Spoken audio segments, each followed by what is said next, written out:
உறவை இதற்கு மேல் யாராலும் பிரிக்க நான் பிரிச்சுறேன், நீ நாலு போறேன். யாராலும் பிரிக்க முடியாதா? பறந்து செல்ல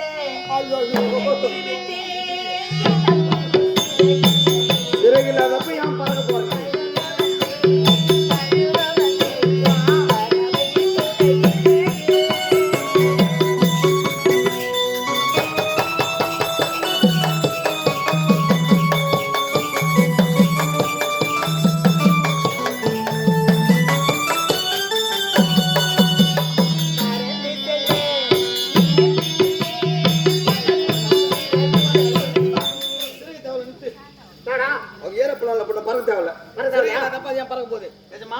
எந்த கடவுளும் சரி கிடையாது. பிரம்மனாண்ட போனாலும் அவன் அதே வேலை தான் பண்ணிக்கிறான், பகவான போனாலும் அவனும் அதே வேலை தான், இங்க வந்தாலும் இவரு அதே வேலை தான். நாம ஏன் சும்மா இருக்கணும்? நாம ஒன்று கரெக்ட் பண்ணி நாம அதே வேலை இருப்போம். அவங்க மட்டும் ஆள் ஒண்ணு வச்சுக்கிறாங்க, நம்மளுக்கு இல்ல நம்ம தெரியப்பா.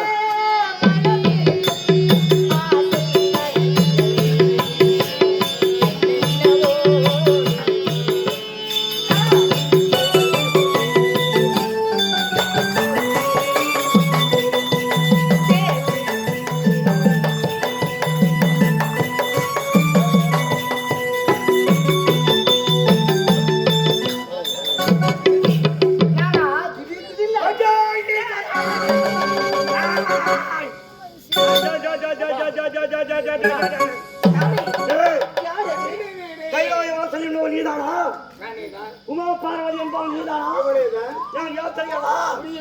என் பெயர் தான் கபாலசூரன். நான் உன்னை கேட்கவில்லையே. என் பெயர் கிரிபலிகாசூரன். என் பெயர் அமாலசூரன். மூவருடைய பெயருமே வித்தியாசமாக இருக்கிறது. நீங்கள் மூவரும் இந்த கைலாயத்தில் காலடி வைத்த உடனே இந்த கைலாயம் தான் கிடு கிடு கிடு கிடு என நடுங்கியது. எனக்கு ஏற்பட்ட சந்தேகத்தை நீங்க தீர்த்து வைக்க வேண்டும். அப்படி என்ன சந்தேகம்? பிரம்மனுக்கு சண்டே. என் சந்தேகத்தை தீர்க்கவில்லை. வைகுண்டம் சண்டே. நாராயண சண்டே. என் சந்தேகத்தை தீர்க்கவில்லை. மும்மூர்த்திகள் முதல் மூர்த்தி நீதான் என்று சொன்னார்கள். முதல் மூர்த்தியிலே உயர்ந்தவர்கள் நீதான் என்று சொன்னார்கள். ஆகையால் உன்னிடத்தில் சந்தேகத்தை நான் தீர்க்க சந்தேகம் தீர வேண்டும். அதுதான் எனக்கு தெரியாது. என்ன தெரியாது? யார் எப்படி பிறந்தாய் என்ற விளக்கம் எனக்கு தெரியாது என்று சொல்லுகிறேன். எந்த பொருளை எந்த இடத்தில் விட்டு விட்டோமோ அந்த இடத்திற்கு சென்று தேடி பார்த்தால் தான் காணாமல் போன பொருள் கிடைக்கும். அதை விட்டு விட்டு இந்த கைலாயம் வந்து எங்களை மிரட்டு மிரட்டு என்று மிரட்டி கேட்டால் நாங்கள் என்ன பதில் சொல்லுவோம்? எந்த இடத்துல விட்டுமோ அங்கதான் கேட்கணும்னு சொல்றான். அது பாமர மக்களுக்கு பொருந்தும். இவன் கடவுள் தானே, படியளக்கும் கடவுள் தானே. நாளைக்கு என்ன நடக்க போகுது என்பது நன்றாக தெரியும். இப்ப என்ன நடக்க போகுது? உன் மனசுல என்ன இருக்குது, என் மனசுல என்ன இருக்குது, என் மனசுல என்ன இருக்குது அனைத்தும் தெரியும்ல. அப்படி இருக்கும் என் தாய் தந்தை கபாலா, எப்படியோ பூமியில் பிறந்து விட்டாய். இப்பொழுது கபாலன் என்ற பெயர் மட்டும்தான் உனக்கு தெரியும் என்று தெளிவாக சொல்லுது. இருந்தாலும் உனக்கும் இந்த நேரத்தில் எப்படி படியளக்க வேண்டுமோ அந்த முறையில் தான் உனக்கு நான் அளந்து கொண்டிருக்கிறேன். இருவரின் சந்தோஷத்தை கெடுக்க வந்த குட்டி சுவர்களை போட்டார்கள். நேரம் வச்சு அழகிற கவுத்து போட்டு அழகிற படைக்கும் கர்த்தா பிரம்மாவோட கேட்டீர்களா? பிரம்மாவுக்கே தெரியவில்லை என்றால் எங்கள் இருவருக்கும் எப்படி தெரியும்?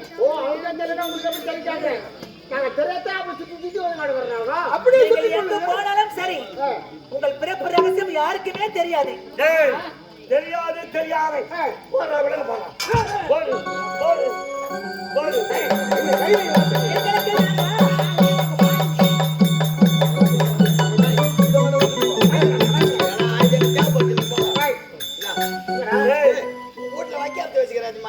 எடுத்து வச்சிருக்க வீட்டுல வைக்க கூட்டிட்டு எல்லாரும் அந்த சிறையில் கொண்டு சொல்றேன்.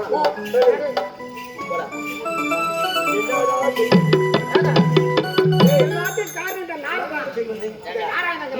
தேவர்களையும் சிறைபிடித்து விட்டார். அவர்களும் தெரியாது தெரியாது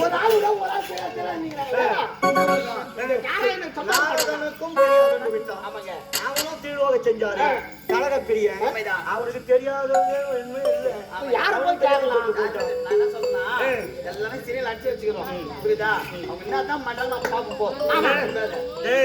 மறைந்திருந்து கேட்கலாம். ஒருத்தலாம் என்ன சொல்லுங்க ஆமா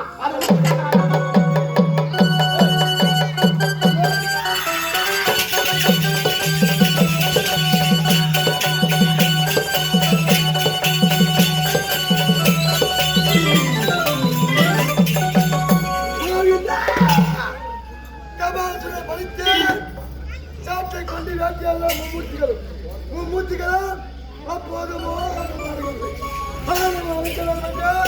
இப்போதே போடுகின்றார் முத்தை வீசினார் ஒரு ஆணவம் அணுகிறார் என்று பார்க்கின்றேன்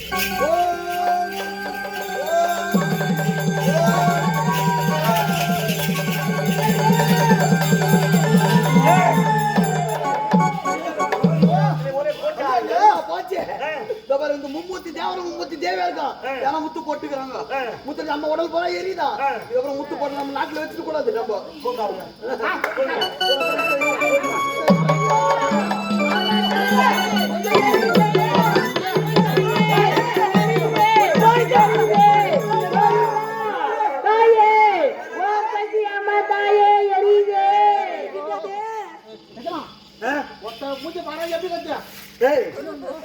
உடலில் அம்மை வந்திருக்கிறது தட்டம்மை பைரம்மை ஊமலம்மை பெரியம்மை தக்காளி அம்மை பொட்டாளம்மை தொம்பங்குண்டம்மை இப்படி பலவிதமான அம்மைகள் ஒரு முகத்தில் இருக்கிறது இது இங்க இருந்தா நம்மளுக்கு ஆபத்து ஆமாங்க சிறையில் அழைத்திருக்கிறோம் ஆமா யாருமே வராமல் நீங்க காவலில் இருக்கிறீர்கள் அப்படி இருக்கும்போது இந்த அம்மை என்ற நோய் இந்த சக்தி நோய் இவளுக்கு எப்படி வந்திருக்கும்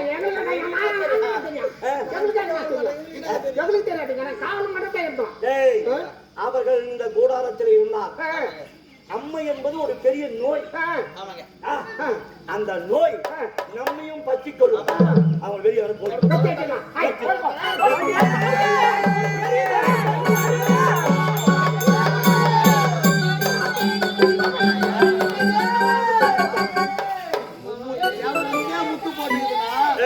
அப்பனா இவங்களை விட ஏதோ கொஞ்சம் சக்தி ஒண்ணு இருக்குது அந்த முத்தை வீசியவர் யார் என்பதை நாம் கண்டுபிடிக்க வேண்டும் ஆகையால் இந்த தேவர்கள் எங்கே செல்கிறார்கள் யாரிடத்தில் பணிகிறார்கள் என்பதை சந்தித்தால் நம்முடைய பிறப்பின் ரகசியம் தெரியும் அம்மைக்கு காரணம் யார் என்பது தெரியும்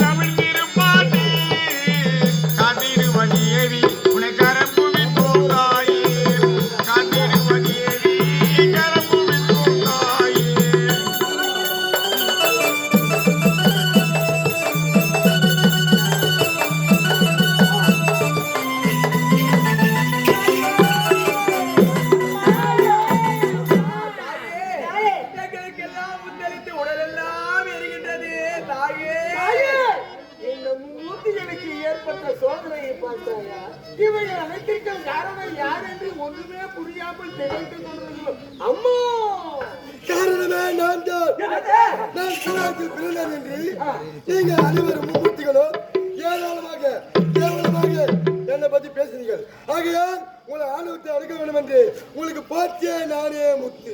அப்பா தாயே, எங்களால் வழி தாங்க முடியவில்லை. எப்படியாவது இந்த முத்தை நீ அகற்ற வேண்டும் தாயே. இந்த முத்தை அகற்ற வேண்டும் என்றால் இந்த சக்தியே உயர்ந்தவள் என்று உங்கள் நாவினால் 3 முறை உழைத்தால் போதும். நான் போட்ட முத்தை நானே எடுக்கின்றேன்.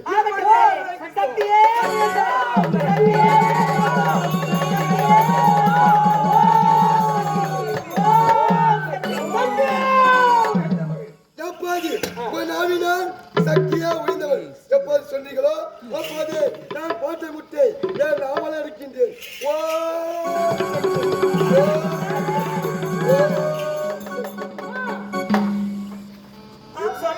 எல்லா முத்தும் மறந்து விட்டதே. அப்பா தகச்சி அண்ணா, இப்பொழுது திருமூர்த்திகளாக நாங்கள் உருவெடுத்து இந்த காட்டிலே அமர்ந்திருக்கின்றார்கள். இந்த இடத்திற்கு மூர்த்திகள் திருமூர்த்திகள் நாங்கள் சேர்ந்து இருந்ததால் இந்த இடத்திற்கு திருவேற்காடு என்று பெயர்.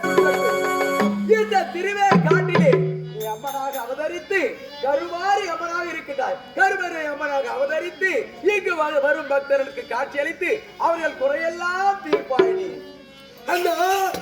அந்த கபாலசூரனை சாத்தி கொண்டு வேட்டையாடுறான். அவனை படித்தவளே நான் தான். எங்களுக்கு பெருத்த ஆபத்து நேர்கின்றது. அதனால் உங்கள் கரத்தாலே அவனை இப்பொழுது சென்று அழிக்க வேண்டும். நீங்கள் அண்ணா இப்போ செல்கின்றேன். அவனை ஆளுவத்தை அழைக்கின்றேன். அவனை கொண்டு விடுகின்றேன்.